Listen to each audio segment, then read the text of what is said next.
बिस्मिल्लाहिर्रहमानिर्रहीम। अस्सलाम वालेकुम। उम्मीद है आप सब लोग खैर खैरियत से होंगे और हम भी बिल्कुल ठीक ठाक हैं। और आज माशाल्लाह से हज का दिन है और तमाम मुसलमानों को हज मुबारक हो। अल्लाह ताला सब मुसलमानों के नसीब में हज लिखें। आज हम मोहरी झीक एक विलेज है वहाँ पे जा रहे हैं, ये रवात के पास है और माशाल्लाह से बहुत खूबसूरत गांव है। और गांव का माहौल कुछ अजीब भी एक सहर अंगेज़ टाइप का होता है, पुरसुकून होता है, साफ़ सुथरा होता है। और जो लोग गांव वगैरह में रहने के आदी होते हैं वो शहर में नहीं रह सकते, चाहे उनको कितनी फैसिलिटीज़ वहाँ पे मिल जाएं, लेकिन उनका जो एक पीसफुल माहौल होता है, एक रिश्तेदारियाँ होती हैं, सब कुछ, तो वो आगे जाके नहीं रह पाते हैं। अभी हम जिनके घर जा रहे हैं इनके भी सारे रिलेटिव यहीं पे रहते हैं, साथ साथ घर सबके बने हुए हैं, तो इनको भी बाहर जाने की कभी ज़रूरत नहीं पड़ी। और ये इनका आबाई गाँव है, ये यहीं पे शादी होकर आईं और अब यहीं पे रहती हैं। और इसके करीब ही इनके पेरेंट्स का भी गांव है, तो ये लोग कभी ये सोच भी नहीं सकते कि हम शहर वगैरह में आबाद हों।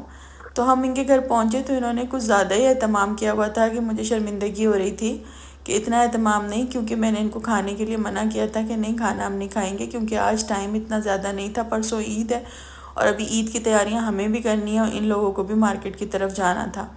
लेकिन ये कि इन्होंने बहुत ज़्यादा एहतमाम किया हुआ था चाय पे और बार बार कह रही थी कि आप रात का खाना खा के जाएं। मैंने कहा नहीं, रात का खाना नहीं खाएंगे बिल्कुल भी, क्योंकि टाइम नहीं है बिल्कुल भी मेरे पास इस वक्त। और ये कि दिन भी कुछ इस तरह के हैं कि बिज़ी टाइम गुजर रहा है।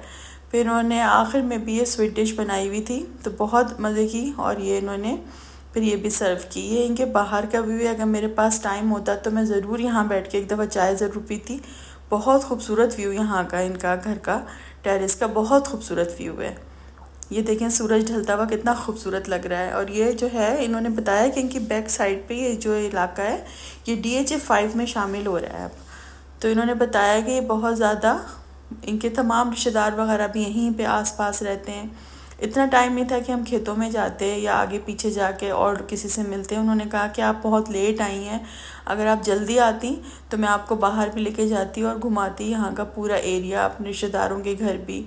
लेकिन ये क्या, इस वक्त बिल्कुल भी टाइम नहीं था, तो ये मुमकिन नहीं था। फिर मैंने इनको कहा कि चलें, मैं इंशाल्लाह नेक्स्ट टाइम आऊँगी तो फिर हम यहाँ पे बाहर भी जाके विज़िट करेंगे। इस तरह के एरियाज़ में बहुत अच्छा आपका टाइम गुजरता है। फिर ये नेक्स्ट डे का व्लॉग है। मेरी बेटी ने आज जो है वो सो कॉल्ड चांद रात ही आप कह लें कि चांद रात होती है, और आज 9 ज़िलहज भी था तो रोज़ा भी रखा हुआ था। तो उसने कहा कि वाइट सॉस बनाना है पास्ता। तो ये पास्ता बना के वो ये चाह रही थी कि अपनी फ्रेंड के घर भी थोड़ा सा ले जाए, थोड़ा सा टाइम उन्होंने साथ गुजारना था, मेहंदी शेंदी लगानी थी बच्चियों की, यही कुछ तैयारियां होती हैं ईद वगैरह पे। तो मैंने कहा चलो ठीक है। तो फिर ये वाइट सॉस पास्ता उसने बनाना था और फ्राइज़ वगैरह। तो वो कहने लगी कि मैं वहीं पे रोज़ा भी खोलूँगी और ये कि मैं अपनी फ्रेंड को भी थोड़ा सा ये चेक कराऊँगी कि कैसा बनाया है।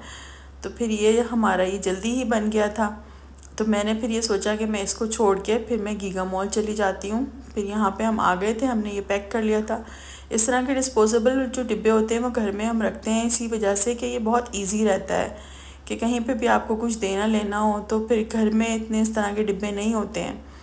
तो फिर हम लोग यहाँ DHA आ गए थे। DHA में तो इस वक्त बिल्कुल भी ऐसा नहीं महसूस हो रहा कि जैसे ईद है, कहीं कहीं बस बकरे वगैरह नज़र आ रहे थे, कोई इतना ख़ास नहीं था। फिर इसको हमने यहाँ पे ड्रॉप करके हम लोग जो है वो गीगा मॉल चले गए थे, क्योंकि कुछ काम भी थे छोटे मोटे और थोड़ा सा टाइम भी हमारा गुजर जाता है यहाँ पे, और इनके घर के नज़दीक भी है गीगा मॉल। तो एक आसान आपके लिए एक जगह बन जाती है कि आपके मैक्सिमम काम हो जाते हैं। तो यहाँ पे इस तरह से बकरीद पे वैसे इतना ज़्यादा रश होता भी नहीं है।